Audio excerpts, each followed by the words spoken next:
সুপ্রিয় শিক্ষার্থীবৃন্দ, কেমন আছো তোমরা সবাই?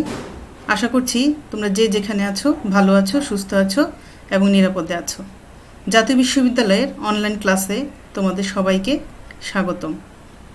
করোনাকালীন এ সময়ে তোমাদের সকলকে স্বাস্থ্যবিধি মেনে চলার আহ্বান জানাচ্ছি। প্রাণীবিদ্যা বিষয়ের আরেকটি ক্লাস নিয়ে এসেছি। আমি হাফেজা বেগম, সহযোগী অধ্যাপক, প্রাণীবিদ্যা বিভাগ, সরকারি সৈয়দ হাতেম আলী কলেজ, বরিশাল।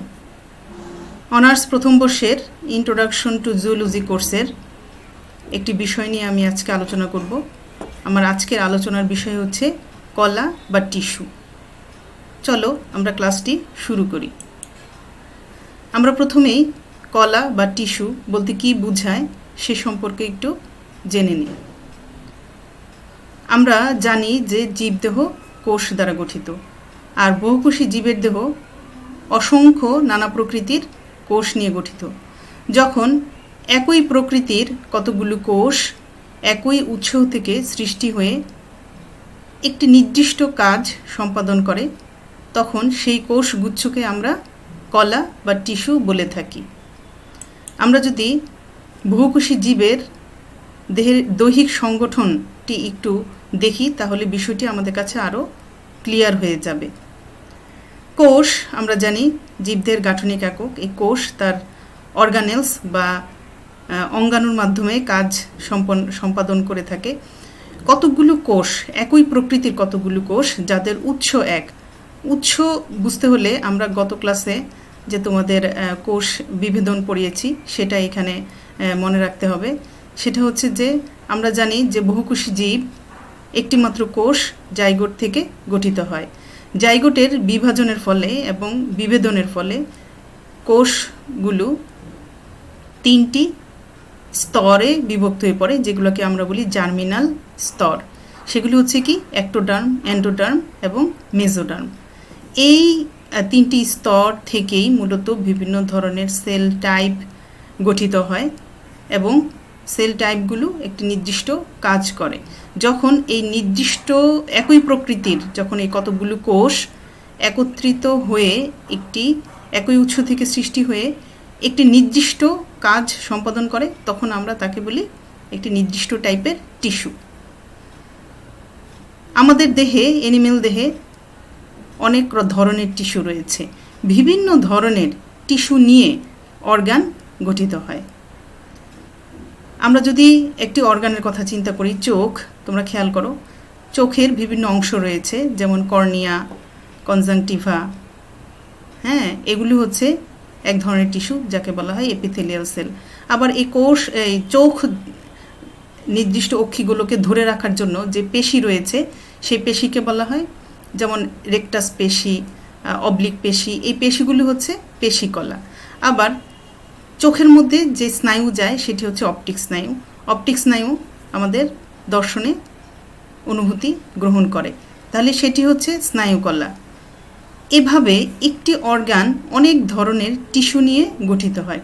আবার এভাবে অনেকগুলি অর্গান যখন একটি নির্দিষ্ট কাজ সম্পাদনের জন্য একত্রিত হয়, তখন আমরা সেটাকে বলি অর্গান সিস্টেম বা অঙ্গতন্ত্র। এভাবে অনেকগুলি অঙ্গতন্ত্র নিয়ে মূলত একটি মাল্টিসেলুলার বা বহুকোষী জীব গঠিত হয়। তাহলে কোষ, কতগুলি একই প্রকৃতির কোষ যখন একই কাজ সম্পাদন করে, তখন তাকে টিস্যু। বিভিন্ন ধরনের কাজ সম্পাদনকারী টিস্যুগুলো, যখন বিভিন্ন ধরনের টিস্যু একটি কাজ সম্পাদনের জন্য একত্রিত হয়, তখন সেটা অর্গান।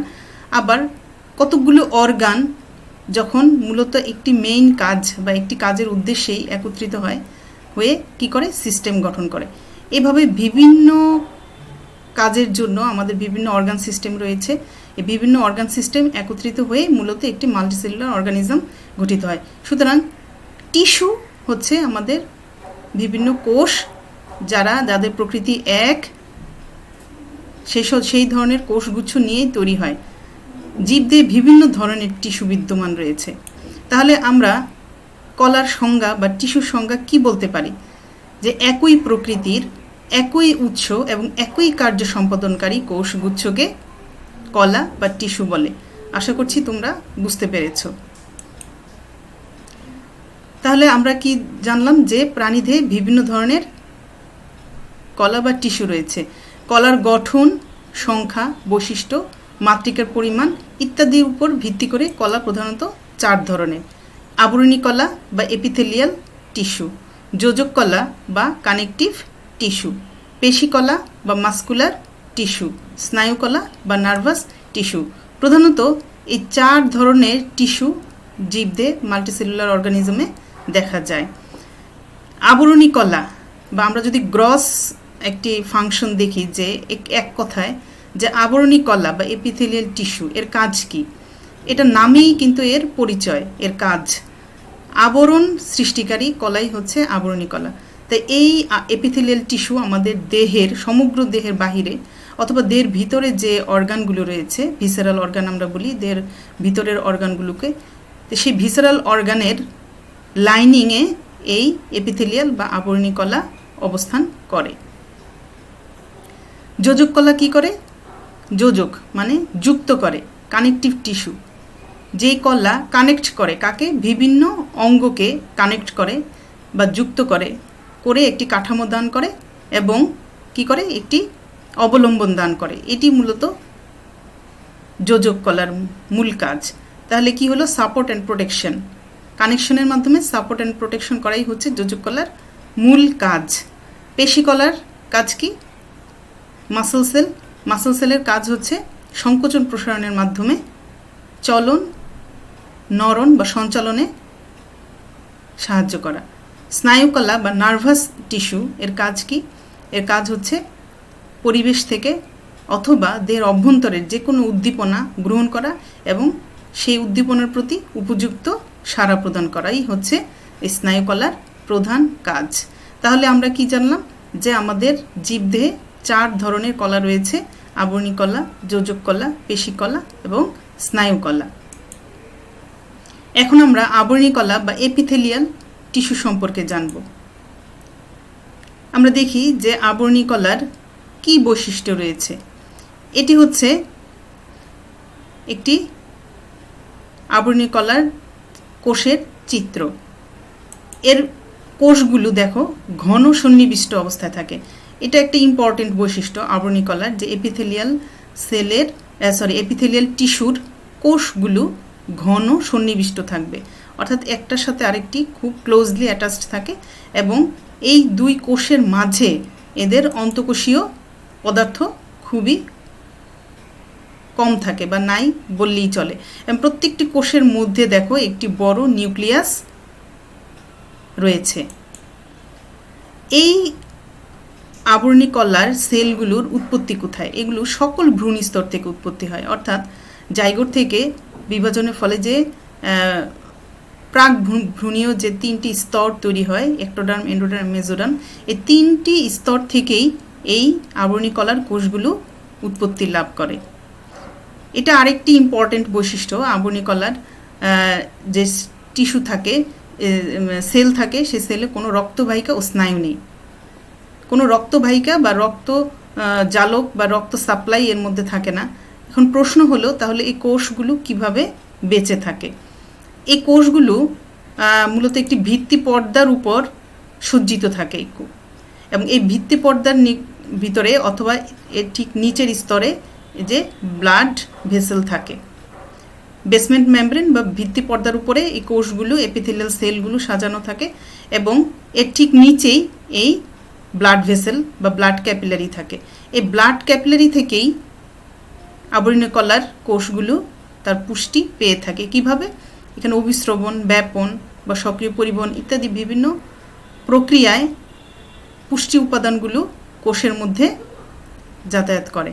তাহলে সরাসরি কোষের চারিপাশে বা এই টিস্যুর চারিপাশে ব্লাড ভেসেল না থাকলেও এর ঠিক নিচে ভিত্তি পর্দার নিচে বা ভিত্তি পর্দায় এই রক্তবাহিকা বা ক্যাপিলারি জালক থাকে এবং সেখান থেকে এই কোষগুলো পুষ্টি পদার্থ পেয়ে থাকে।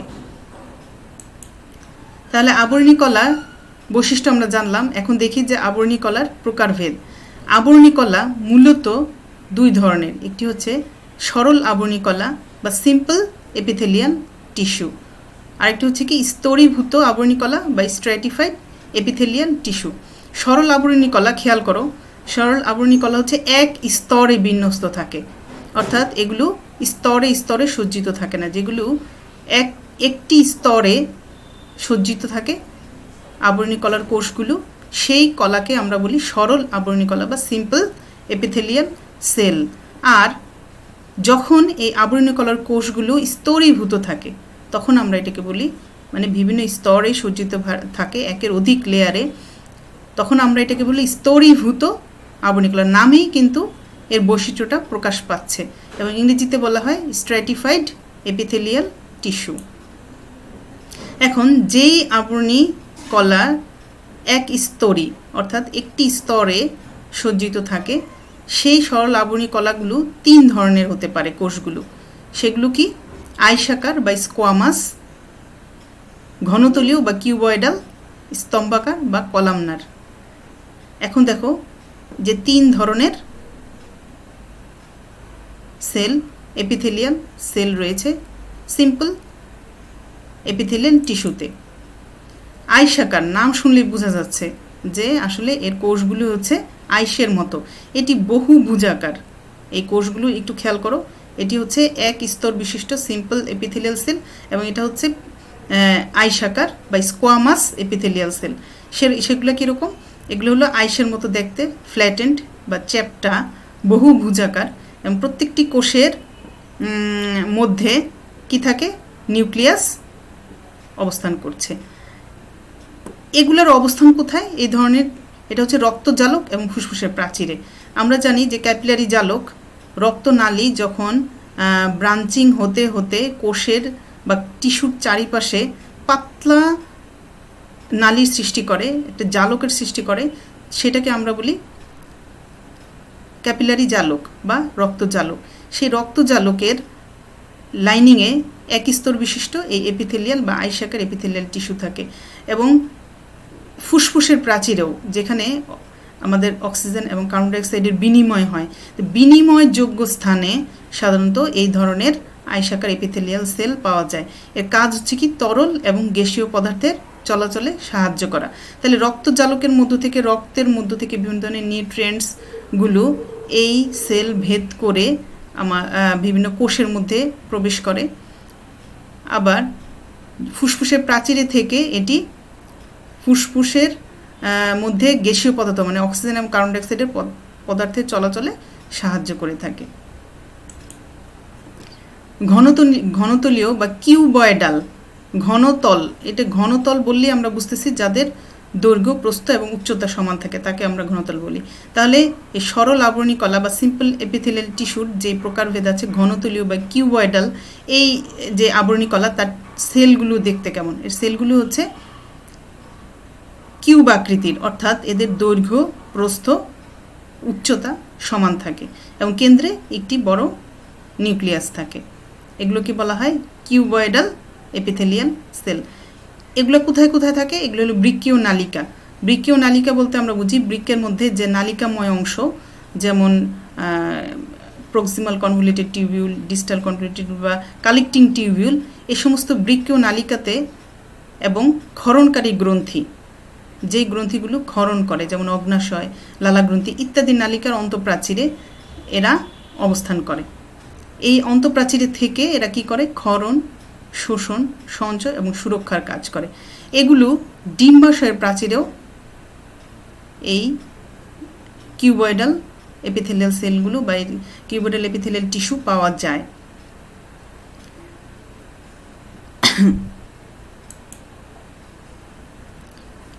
স্তম্ভাকার এপিথেলিয়াল সেল, সেগুলো কি? স্তম্ভ আকৃতির বা কলামের মতো দেখতে যেই টিস্যুগুলো, সেলগুলো রয়েছে, এবং এই সেলযুক্ত টিস্যুকে বলা হয় স্তম্ভাকার সরল আবরণী কলা বা কলামনার এপিথেলিয়াল টিস্যু। এগুলো এক স্তরে সজ্জিত থাকে। এদের প্রস্থের তুলনায় এরা দৈর্ঘ্যে বেশি থাকে বলে এগুলোকে কলামের মতো বা স্তম্ভের মতো দেখায়। এগুলো কোথায় অবস্থান করে? এই ধরনের টিস্যু পৌষ্টিক নালিকার অন্তঃপ্রাচীরে। তার মানে আমাদের যে পৌষ্টিক নালী বা ডাইজেস্টিভ ক্যানাল রয়েছে, যে অন্ননালী, তারপর পাকস্থলী, স্মল ইন্টেস্টাইন, লার্জ ইন্টেস্টাইন, এই ইন্টেস্টাইনের অন্তঃপ্রাচীরে এই কলামনার এপিথেলিয়াল সেল থাকে এবং এই সেলগুলোর প্রান্তে সিলিয়া থাকতে পারে এবং এই সিলিয়াবাহী কোষগুলো তোমার নাসারন্ধ্রে থাকতে পারে। ব্রঙ্কিউল, আমাদের যে শ্বাসনালী রয়েছে, শ্বাসনালী বা ব্রঙ্কিউলের ভিতরে এগুলো থাকতে পারে। জরায়ু নালিকার অন্তঃপ্রাচীরেও এই সিলিয়াবাহী সেলগুলো থাকে। এগুলোর কাজ কি আসলে? এই সেলগুলোতে সিলিয়া থাকার কারণে দেখো নাসারন্ধ্রে বা আমাদের ব্রঙ্কিউলে এই সিলিয়াগুলো কি করে, কোনো বস্তু যদি আমাদের ব্রঙ্কিউলে ঢুকে পড়ে বা ট্রাকিয়াতে ঢুকে পড়ে তখন কি হয়, আমাদের এক ধরনের উদ্দীপনা সৃষ্টি হয়, হাঁচির সৃষ্টি হয়। তখন কি হয়, বস্তুকে এটি ঠেলে পাঠিয়ে দেয়। আবার জরায়ুনালী বা ফেলোপিয়ান টিউবের অন্তঃপ্রাচীরেও কিন্তু এই স্তম্ভাকার সেলগুলো দেখা যায় এবং সিলিয়া থাকে সেখানে। সেটা মূলত তোমার ওভারি থেকে যে ওভামটা জরায়ু নালীতে প্রবেশ করে সেটাকে এই সিলিয়ার আন্দোলনের ফলে এই ফার্টিলাইজড এগকে সে কী করে, আন্দোলনের মাধ্যমে জরায়ুর দিকে ধাবিত করে। আর পৌষ্টিক নালীর অন্তঃপ্রাচীরের থেকে এগুলো শোষণ তল বৃদ্ধি করে এবং এর ফলে কি হয়, রস ক্ষরণ ও শোষণের কাজ করে থাকে। আর সিলিয়াবাহী কোষসমূহ কোনো বস্তুকে নির্দিষ্ট পথে পরিচালিত করে। এই আবরণী কলার কোষগুলো অনেক সময় রূপান্তরিত হয়ে গ্রন্থিময় আবরণী কলাতে পরিণত হয়। এই যে দেখো, এই যখন এই আবরণী কলা ডার্মিসের ভিতরে ঢুকে গিয়ে তোমার গ্রন্থিময় গ্রন্থি সৃষ্টি করে, যেমন সুয়েট গ্ল্যান্ড মানে ঘর্মগ্রন্থি, তারপর সিভিসিয়াস গ্ল্যান্ড। এই গ্ল্যান্ডুলার তখন এটাকে বলা হয় গ্রন্থিকলা। গ্রন্থিকলা মূলত একটি রূপান্তরিত আবরণী কলা যার কাজ হলো ক্ষরণ করা। জনন আবরণীয় তোমার সরল সিম্পল এপিথেলিয়াল টিস্যু রয়েছে এই ওভারির বাহিরের প্রাচীরে বা বহিঃপ্রাচীরে। এ কী করে, এই এপিথেলিয়াল সেল বা এপিথেলিয়াল টিস্যু থেকে প্রিমোর্ডিয়াল ফলিকল তৈরি হয় এবং এগুলোই এই কোষই এপিথেলিয়াল সেলই, কিছু এপিথেলিয়াল সেল যেগুলো ওভারির চারিপাশে থাকে এপিথেলিয়াল সেল, সেগুলো রূপান্তরিত হয়ে তোমার কি হয়, উসাইট বা ফলিকল তৈরি করে। ফলিকল থেকে এই ডিম্বাণু তৈরি হয়ে থাকে। তাহলে এই ধরনের এপিথেলিয়াল টিস্যু যেটা আমাদের ওভারির জার্মিনাল এপিথেলিয়াম সৃষ্টি করে এবং সেখান থেকে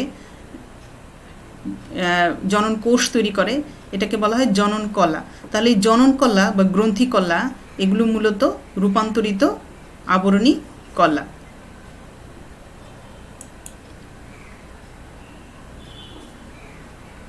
আমরা এতক্ষণ সিম্পল এপিথেলিয়াল টিস্যু সম্পর্কে জানলাম, যেগুলি হচ্ছে এক স্তরে সজ্জিত থাকে, যার কোষগুলো এক স্তরে সজ্জিত থাকে। আর স্তরীভূত বা স্ট্র্যাটিফাইড এপিথেলিয়াল টিস্যু এগুলো কোথায় পাওয়া যায় সেটা আমরা একটু দেখি। স্তরীভূত আয়সাকার আবরণী কলা, আয়সাকার বা স্কোয়ামাস সেলগুলো এক স্তরেও থাকতে পারে, সেটা হচ্ছে সিম্পল। আর যখন এটি স্তরীভূত থাকবে এটা হচ্ছে স্ট্র্যাটিফাইড। এবং স্তরীভূত আয়সাকার আবরণী কলা আমাদের ত্বকের এপিডার্মিসে পাওয়া যায় এবং শ্বাসনালীর অন্তঃপ্রাচীরেও এদেরকে দেখা যায়। আমাদের স্কিন যে এপিডার্মিস রয়েছে, এই এপিডার্মিসে তোমার এপিথেলিয়াল টিস্যু দ্বারা গঠিত এবং এই যেই সেলগুলো একদম বাহিরের স্তরে থাকে সেগুলো স্ট্রেটাম কর্নিয়াম, এর নিচে স্ট্রেটাম লুসিডাম। এই সেলগুলো তোমার হচ্ছে স্তরীভূত আয়সাকার আবরণী কলা। এগুলো আমাদের স্কিনকে প্রোটেক্ট করে এবং এটি ওয়াটারপ্রুফ একটা অবস্থা প্রদান করে এবং আমাদের স্কিনকে রক্ষা করে।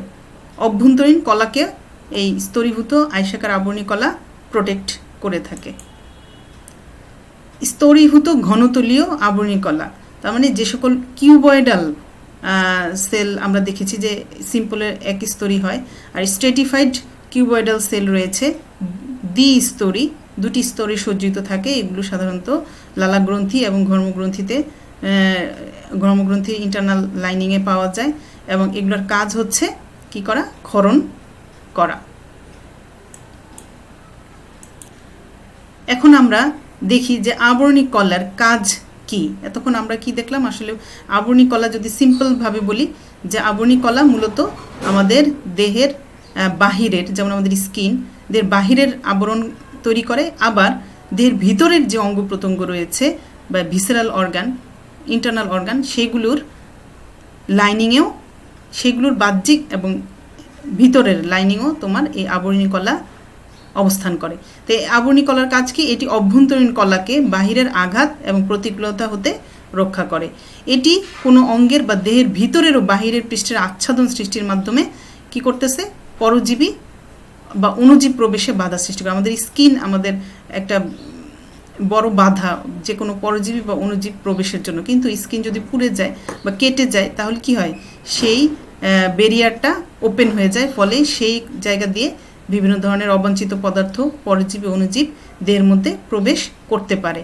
আবরণী কলা কী করে, ক্ষরণ, ব্যাপন, শোষণ ইত্যাদি কাজ করে। আমরা এটা দেখেছি বিভিন্ন ধরনের আবরণী কলায়। এরা সংবেদী অঙ্গের কাজ করে, সংবেদন, উদ্দীপনা পরিবহন করে। সিলিয়াযুক্ত আবরণী কলা কী করে, কোনো বস্তুকে নির্দিষ্ট দিকে চালিত করতে সাহায্য করে। তো এগুলো হচ্ছে আমাদের আবরণী কলার কাজ। আমরা এখন দেখব যে যোজক কলা বা কানেকটিভ টিস্যু কি। যোজক শব্দের অর্থ দিয়ে আসলে আমরা বুঝতে পারছি যে এটা কাজটি কি। এটা হচ্ছে কি করে, কানেক্ট করে বা যুক্ত করে। এখানে আমরা একটা ছবি দেখতে পাচ্ছি। এখানে কি দেখতে পাচ্ছি, যে কতগুলি ইট দিয়ে নির্মিত একটি ওয়াল। তো শুধু ইট দিয়ে কোনো স্থাপনা নির্মাণ করা যায় না। ইটগুলোকে একটি ইটের সাথে আরেকটি ইটকে সংযুক্ত করার জন্য আমাদের কিসের প্রয়োজন হয়, সিমেন্টের প্রয়োজন হয়। তো সিমেন্ট ছাড়া এই ইটগুলো কিন্তু একটির সাথে আরেকটি যুক্ত করা যাবে না। আর যদি সেই সিমেন্ট যখন আমরা দিয়ে এটিকে যুক্ত করি, তখন এটি একটি দৃঢ়, মজবুত একটি কাঠামো তৈরি হয়ে যায়। আমাদের যোজক কলা বা কানেকটিভ টিস্যুকেও আমরা কিন্তু এই সিমেন্টের সাথে তুলনা করতে পারি। তো কানেকটিভ টিস্যু হচ্ছে কি, বিভিন্ন অঙ্গের মধ্যে কি করে, সংযোগ সাধন করে এবং সংযুক্ত করে বিভিন্ন অঙ্গকে সংযুক্ত করে একটি কাঠামো দান করাই হচ্ছে যোজক কলার প্রধান কাজ। তাহলে আমরা যোজক কলার সংজ্ঞায় কি বলতে পারি, গাঠনিক, যান্ত্রিক ও প্রতিরক্ষামূলক কাজের পাশাপাশি অন্যান্য কলার সাথে সংযোগ স্থাপনের মাধ্যমে পুষ্টি সরবরাহ ও বৃদ্ধিতে সাহায্য করে যে কলা, তাকে বলা হয় যোজক কলা বা কানেকটিভ টিস্যু। আমরা এই ছবিটা একটু দেখি যে কিভাবে আসলে আমাদের কানেকশনটা হয়ে থাকে। এটা তোমরা খেয়াল করো ছবিটা। এই আমাদের একটি হাত, এই হাতের এই অংশটুকুর মধ্যে দেখো কি আছে, মাসল আছে, তারপর কি আমাদের বোনস আছে। এই আবার কি আমাদের দেহের একদম বাহিরে স্কিন আছে। স্কিন দেখো এই পেশির সাথে সংযুক্ত করে, স্কিন পেশির সাথে সংযুক্ত হয়েছে। এই স্কিনকে পেশির সাথে সংযুক্ত করে বিভিন্ন ধরনের এরিওলার টিস্যু।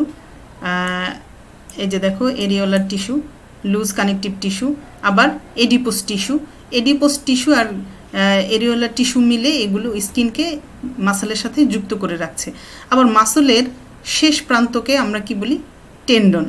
এই টেন্ডন অস্থির সাথে আমাদের পেশিকে যুক্ত করে রাখছে, ফলে কি হয়, পেশি অস্থি একটি দৃঢ় তল পায় এবং সংকোচন প্রসারণের মাধ্যমে চলাচলে সাহায্য করতে পারে। তাহলে এই যে টেন্ডন, এটি হচ্ছে এক ধরনের যোজক কলা।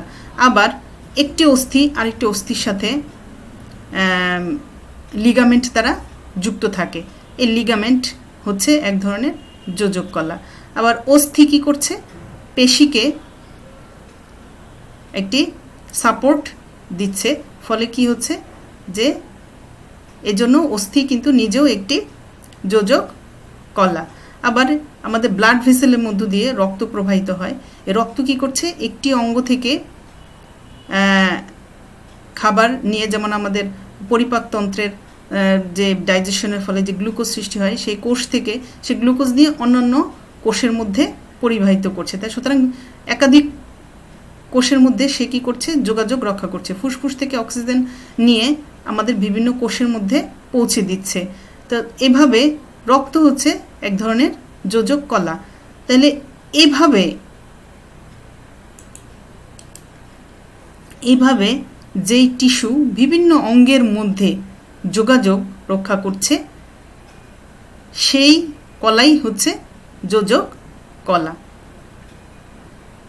এটি যেমন একটি অঙ্গের সাথে আরেকটি অঙ্গকে যুক্ত করে সিমেন্টের মতো একটি কাঠামো দান করছে, আবার বিভিন্ন বস্তু পরিবহনের মাধ্যমেও একটি অঙ্গের সাথে অন্য অঙ্গের যোগাযোগ রক্ষা করছে। তাহলে আমরা যোজক কলার সংজ্ঞা কী বলতে পারি, যে গাঠনিক, যান্ত্রিক ও প্রতিরক্ষামূলক কাজের পাশাপাশি অন্যান্য কলার সাথে সংযোগ স্থাপনের মাধ্যমে পুষ্টি সরবরাহ ও বৃদ্ধিতে সাহায্য করে যে কলা, সেটি হচ্ছে যোজক কলা। তাহলে আমরা যোজক কলার কাজ কি কি বলতে পারি, সেটা হচ্ছে বিভিন্ন যোজক কলা কী করে, বিভিন্ন কলা ও অঙ্গের মধ্যে সংযোগ সাধন করে, যেটা আমি তোমাদেরকে একটু আগে বুঝিয়ে বললাম। এটি কি করে, এই কাজের মাধ্যমেই সে মূলত কি করতে পারে, দেহের একটি কাঠামো তৈরি করে, দেহের ভার বহন এবং চলনে সাহায্য করে, রক্তকণিকা সৃষ্টিতে ভূমিকা রাখে। এটি কি করে, চর্বি, ফসফরাস এবং ক্যালসিয়াম সঞ্চয় করে। কারণ আমরা জানি যে আমাদের অস্থির মধ্যে ফসফরাস, ক্যালসিয়াম ইত্যাদি সঞ্চিত আছে, আবার এডিপোস টিস্যুতে চর্বি সঞ্চিত আছে। এটি তাপ সংরক্ষণ করে, দেহের রোগ প্রতিরোধ এবং ক্ষত নিরাময়ে ভূমিকা রাখে। আচ্ছা, এখন আমরা দেখি যে আমাদের এই যোজক কলার কি বৈশিষ্ট্য রয়েছে। এই কলার কোষের বিন্যাস অনিয়ত, অর্থাৎ এগুলো কোনো সুনির্দিষ্ট নিয়মে না, অনিয়তভাবে এগুলো বিন্যস্ত থাকে, এবং এই কলার যে মাতৃকা রয়েছে, সেই মাতৃকার মধ্যে কোষগুলো ছড়ানো থাকে। কোষের সংখ্যা খুব কম থাকে এবং মাতৃকাটা থাকে হলো কঠিন থাকতে পারে, অথবা অর্ধকঠিন থাকতে পারে, অথবা তরল থাকতে পারে। এই মাতৃকার মধ্যে কোষগুলো র্যান্ডমলি ছড়ানো থাকে এবং কোষের সংখ্যা থাকে খুব কম। কিন্তু আমরা যদি আবরণী কলার কথা চিন্তা করি, আমরা দেখেছি যে আবরণী কলার কোষগুলো ঘন সন্নিবিষ্ট থাকে, তার মানে একটার সাথে আরেকটা খুব ক্লোজলি অ্যাটাচ থাকে এবং এর ভিতরে ইন্টার সেলুলার স্পেস খুব কম থাকে। কিন্তু যোজক কলার বেলায় ঠিক উল্টো, এখানে কোষের সংখ্যা কম থাকে, মাতৃকার মধ্যে কোষগুলো ছড়ানো থাকে এবং এটি মেজোডার্ম থেকে উৎপত্তি হয়। আমরা আবরণী কলার বেলায় দেখেছি যে আবরণী কলার কোষগুলো এক্টোডার্ম, এন্ডোডার্ম এবং মেজোডার্ম তিনটি স্তর থেকে উৎপত্তি লাভ করে, কিন্তু যোজক কলার কোষগুলো মেসোডার্ম থেকে উৎপত্তি হয়। যোজক কলা তিন ধরনের, খেয়াল করো, যোজক কলা তিন ধরনের। একটি হচ্ছে প্রকৃত যোজক কলা, যেটাকে বলা হয় প্রপার কানেকটিভ টিস্যু, আর এটা হচ্ছে কঙ্কাল যোজক কলা, যাকে ইংরেজিতে বলা হয় স্কেলেটাল কানেকটিভ টিস্যু, আর এটি হচ্ছে তরল যোজক কলা বা ফ্লুইড কানেকটিভ টিস্যু। যোজক কলা এই তিন ধরনের দেখা যায়। প্রকৃত যোজক কলা কাকে বলে? আসলে প্রকৃত বা প্রপার কানেকটিভ টিস্যু হচ্ছে সেই কানেকটিভ টিস্যু যেটা যোজক কলার যে বৈশিষ্ট্য, মানে মূল যে বৈশিষ্ট্য, যে বিভিন্ন অঙ্গের মধ্যে সরাসরি সংযোগ সাধন করা, একটি অঙ্গকে আরেকটি অঙ্গের সাথে যুক্ত করা, এই বৈশিষ্ট্য ধারণ করে, সেজন্য একে বলা হয় প্রকৃত যোজক কলা। প্রকৃত যোজক কলাকে আবার দুই ধরনের রয়েছে। একটি হচ্ছে তন্তুময় যোজক কলা বা ফাইব্রাস কানেকটিভ টিস্যু, আর একটা হচ্ছে মেদ যোজক কলা বা এডিপোস কানেকটিভ টিস্যু। তন্তুময় হচ্ছে যেগুলো তন্তুযুক্ত যে কলা রয়েছে, এখানে বেশি মানে কোলাজেন ফাইবার বা ইলাস্টিন ফাইবার ইত্যাদি বিভিন্ন ধরনের ফাইবার সমৃদ্ধ যেই যোজক কলা, সেগুলোকে বলা হয় তন্তুময় যোজক কলা। এটি তিন ধরনের। এটি হচ্ছে শ্বেত তন্তুময় যোজক কলা, আর এটা হলো পিত তন্তুময় যোজক কলা, এটা হলো ঢিলা তন্তুময় যোজক কলা। শ্বেত তন্তুময় আর পিত তন্তুময় এই দুই ধরনের যোজক কলাকে বলা হয় ডেন্স কানেকটিভ টিস্যু। কেন? কেন বলা হয় এই হোয়াইট হচ্ছে সাদা রঙের, ইয়েলো হচ্ছে পিত রঙের। আর এই দুই ধরনের টিস্যুতে বিশেষ তন্তু পরিমাণ বেশি থাকে, বেশি তন্তুময়, সেজন্য, এবং এগুলো ক্লোজলি অ্যাটাচ থাকে তন্তুর আধিক্যের কারণে, মানে ঢিলা তন্তুময় যোজক কলার যে পরিমাণ তন্তু রয়েছে তার চেয়ে শ্বেত তন্তুময় পিত তন্তুময় বেশি থাকে, সেই জন্যই মূলত এদেরকে বলা হয় ডেন্স বা নিবিড় কানেকটিভ টিস্যু। আচ্ছা, আমরা এখন একটু প্রত্যেকটা আলাদা করে দেখি। যে তন্তুময় যোজক কলা, তো বললাম যে প্রকৃত যোজক কলা আসলে যোজক কলার যে মূল বৈশিষ্ট্য, যে কানেক্ট করা বা সংযোগ করা, এই বৈশিষ্ট্যটা আছে বলেই প্রকৃত যোজক কলা বলা হয়। এর মধ্যে থেকে তন্তুময় যোজক কলা হচ্ছে যার মধ্যে যে সকল টিস্যুতে তন্তুর উপস্থিতি রয়েছে। শ্বেত তন্তুময় যোজক কলা একটু দেখি। শ্বেত তন্তুময় যোজক কলাগুলো হচ্ছে শাখা প্রশাখাবিহীন, এটি অস্থিতিস্থাপক, শ্বেত বর্ণের, হোয়াইট, সেজন্য এদেরকে বলা হয় শ্বেত বর্ণের, এবং এটি সমান্তরালভাবে বিন্যস্ত। এটি কি করে? পেশি ও অস্থির মধ্যে যোগসূত্র স্থাপন করে, পেশি এবং অস্থির মধ্যে যোগসূত্র স্থাপন করে। আমরা একটু আরেকটি ছবি দেখি। এই যে পেশি, এই পেশির শেষ প্রান্তকে আমরা কি বলি? টেন্ডন। পেশিগুলো একত্রিত হয়ে টেন্ডন গঠন করে, এই টেন্ডন অস্থির সাথে যুক্ত হয়। এটি শ্বেত বা সাদা রঙের, সেজন্য এটাকে বলা হয় শ্বেত তন্তুময় যোজক কলা। এগুলো হলো শাখা প্রশাখা বিহীন, এবং তন্তুগুলো এখানে কোলাজেন ফাইবার থাকে, এবং এই তন্তুগুলো সমান্তরালভাবে বিন্যস্ত। এটি পেশি ও অস্থির মধ্যে, পেশি এবং অস্থির মধ্যে যোগসূত্র স্থাপন করে। আবার কিছু আছে লিগামেন্ট, যেটা একটি অস্থির সাথে আরেকটা অস্থি সাথে সংযোগ স্থাপন করে, লিগামেন্ট। অস্থি বন্ধনী গঠন করে হচ্ছে এই লিগামেন্ট, একটি অস্থির সাথে আরেকটি অস্থি, এই যে এগুলো হচ্ছে লিগামেন্ট। লিগামেন্ট দ্বারা একটি অস্থি আরেকটি অস্থির সাথে যুক্ত থাকে। দেহের বিভিন্ন অঙ্গকে টান ও চাপ হতে রক্ষা করে। খুব ইম্পর্ট্যান্ট একটি বিষয় যে টেন্ডন কি, লিগামেন্ট কি, এগুলো তোমাদের পরীক্ষার সময় আসে। যে টেন্ডন হচ্ছে শ্বেত তন্তুময় যোজক কলা, যার মাধ্যমে পেশি অস্থির সাথে যুক্ত থাকে। আর লিগামেন্ট কি? লিগামেন্টও হচ্ছে শ্বেত তন্তুময় যোজক কলা, যেটি দুটি অস্থিকে যুক্ত রাখে, অর্থাৎ অস্থি বন্ধনী গঠনে সাহায্য করে। এর ফলে কি হয়? দেহ বিভিন্ন টান ও চাপ হতে রক্ষা পায়। পিত তন্তুময় যোজক কলা, যেগুলো হচ্ছে ইয়েলো ফাইবার বলে, যেগুলোকে ইয়েলো কালার, এগুলো হচ্ছে পিত তন্তুময় যোজক কলা। এগুলো ফুসফুস এবং রক্তনালীর প্রাচীরে থাকে, যেগুলো সংকোচন প্রসারণশীল। এখানে ইলাস্টিন প্রোটিন বেশি দেখা যাবে। এগুলো হচ্ছে শাখা প্রশাখাযুক্ত। আমরা শ্বেত তন্তুময় যোজক কলায় দেখেছি শাখা প্রশাখা বিহীন এবং অস্থিতিস্থাপক, মানে এগুলোকে টেনে বেশি একটা বড় করা যায় না, কিন্তু এগুলো হচ্ছে স্থিতিস্থাপক। এগুলো ইলাস্টিন প্রোটিন রয়েছে এর মধ্যে, এবং এগুলো সংকোচন প্রসারণে সাহায্য করে। আমরা জানি ফুসফুস আমাদের সারাক্ষণ সংকোচন এবং নিঃশ্বাস প্রশ্বাসের মাধ্যমে বায়ু থেকে অক্সিজেন কার্বন ডাইঅক্সাইডের বিনিময় ঘটাচ্ছে। রক্তনালী প্রাচীরও সংকোচন প্রসারণের মাধ্যমে রক্তকে প্রবাহিত করছে। সুতরাং এই সমস্ত অঙ্গের প্রাচীরে তোমার কি থাকে? এই পিত তন্তুময় যোজক কলা থাকে, যেগুলো ইলাস্টিন প্রোটিন সমৃদ্ধ। প্রকৃত যোজক কলার আরেকটি হচ্ছে কি? তন্তুময় যোজক কলার আরেকটি প্রকারভেদ হচ্ছে ঢিলা তন্তুময়। ঢিলা তন্তুময়, ঢিলা বলতে এখানে যে শ্বেত তন্তুময় আর পিত তন্তুময়ে আমরা দেখেছি যে তন্তুগুলো খুব ফার্মলি অ্যাটাচড থাকে, এবং এগুলো বেশ ঘনভাবে বিন্যস্ত থাকে। কিন্তু এখানে দেখো এই যে এই তন্তুগুলো, যেমন কোলাজেন ফাইবার, এগুলো লুজলি অ্যাটাচড রয়েছে, এবং এর মধ্যে বিভিন্ন ধরনের কোষ থাকে, যেমন হিস্টোসাইট, মাস্ট কোষ, ফাইব্রোব্লাস্ট কোষ। এই ফাইব্রোব্লাস্ট কোষ থেকে মূলত ফাইব্রিন তৈরি হয়। এগুলো কি? অনিয়মিত শিথিল তন্তু সমন্বয়ে গঠিত, এবং এর মাতৃকা হচ্ছে জেলির মতো, জেল লাইক মাতৃকার মধ্যে এই তন্তুগুলো কোলাজেন ফাইবার থাকে, এবং কি থাকে আরও হিস্টোসাইট, মাস্ট কোষ, ফাইব্রোব্লাস্ট ইত্যাদি থাকে। আর এই যে ঢিলা তন্তুময় যোজক কলা, এগুলো মূলত সমস্ত অঙ্গেরই উপরে থাকে, মানে অঙ্গগুলোকে একটির সাথে আরেকটিকে যুক্ত করতে, মাসেলের সাথে মাসেলের যুক্ত করতে এই ঢিলা তন্তুময় যোজক কলা উপস্থিত থাকে। এটি মূলত গদির মতো, মানে কুশনের মতো সমস্ত অঙ্গকে অবলম্বন দান করে, সব অঙ্গকে এগুলো গদির মতো অবলম্বন দান করে। যেমন আমাদের স্কিন যখন মাসেলের সাথে লেগে থাকে, এখানে কোলাজেন ফাইবার থাকে, কি বলি, ঢিলা তন্তুময় যোজক কলা মাধ্যমেই আমাদের স্কিন মাসেলের সাথে লেগে থাকে। আবার একটি মাসল গুচ্ছ আরেকটি মাসল গুচ্ছের মাঝেও তোমার এই ঢিলা তন্তুময় যোজক কলা থাকে।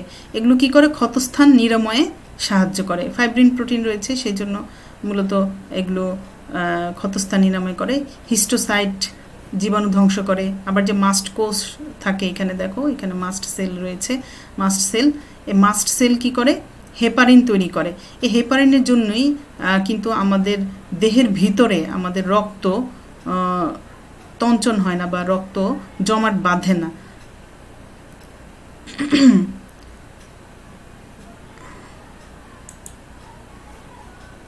এরপরে প্রকৃত যোজক কলার আরেকটি যে প্রকারভেদ, মেদ যোজক কলা। এটি কি, এই মেদ যোজক কলা আমরা জানি এডিপোস টিস্যু, যে স্কিনের নিচে বা বিভিন্ন অঙ্গের চারিপাশে কিন্তু এই মেদ যোজক কলা থাকে। এগুলো চামড়ার নিচে, স্তন গ্রন্থিতে, বৃক্ক সহ অন্যান্য অঙ্গের চতুর্দিকে অবস্থান করে। এই টিস্যু থাকলে কি সুবিধা, এই টিস্যুগুলো মূলত যেহেতু এগুলো চর্বিযুক্ত এবং এদের মধ্যে এদের যে কোষগুলো রয়েছে, এই কোষগুলোর নাম হচ্ছে এডিপোসাইট। খেয়াল করো, কুইজ কোশ্চেন তোমাদের আসতে পারে যে এডিপোসাইট কি। এডিপোসাইট মূলত এডিপোস টিস্যুর কোষ। এই এডিপোস টিস্যুর এই এডিপোসাইট কোষের মধ্যে প্রচুর লিপিড জাতীয় চর্বি থাকে। এই চর্বি আমরা জানি যে সঞ্চিত খাদ্য ভাণ্ডারের মতো কাজ করে এবং এটি যেহেতু আমরা জানি যে চর্বি কি করে, যে তাপ অন্তরক, অর্থাৎ তাপকে দেহের ভিতরে যে তাপ উৎপন্ন হয় সেটাকে বাইরে বের হতে দেয় না, আবার বাহিরের তাপ ভিতরে আসতে দেয় না। এটি তাপ অন্তরক হিসেবে কাজ করে। আবার কি করে, দেহের নমনীয়তা বৃদ্ধি পায়। আবার এই এডিপোস টিস্যু মূলত আমাদের অঙ্গগুলোকে সুরক্ষা করে থাকে। এটি অন্য অঙ্গের সাথে যুক্ত হতেও সাহায্য করে থাকে। তো আমরা আজকে এই পর্যন্তই পড়ব। আমরা যদি এখন মোটামুটি একটি সামারি করি, তাহলে আমরা কি বললাম, যে টিস্যু হচ্ছে একই উৎস থেকে সৃষ্টি, একই কাজের জন্য যখন কতগুলো একই প্রকৃতির কোষ একত্রিত হয় তখন সেই কোষগুচ্ছকে আমরা কি বলি, কলা। কলা আমরা দেখলাম যে আমাদের দেহে 4 ধরনের কলা রয়েছে, আবরণী কলা, যোজক কলা, স্নায়ু কলা, পেশি কলা। তা আজকে আমরা শুধুমাত্র আবরণী কলা সম্পর্কে জানলাম এবং যোজক কলা সম্পর্কে জানলাম। এবং যোজক কলা আবার 3 ধরনের, প্রকৃত যোজক কলা যেগুলো যোজক কলার মূল যে বৈশিষ্ট্য সেটি ধারণ করে। আরও রয়েছে আমাদের কঙ্কাল যোজক কলা, তরল যোজক কলা। আমরা আজকে প্রকৃত যোজক কলা এই পর্যন্ত পড়েছি। আগামী ক্লাসে আমরা কঙ্কাল যোজক কলা, তরল যোজক কলা, পেশি কলা এবং স্নায়ু কলা সম্পর্কে জানব। তো ততদিন তোমরা ভালো থাকো, সুস্থ থাকো, এই আশাবাদ ব্যক্ত করে আমি আজকে ক্লাস শেষ করছি। আল্লাহ হাফেজ।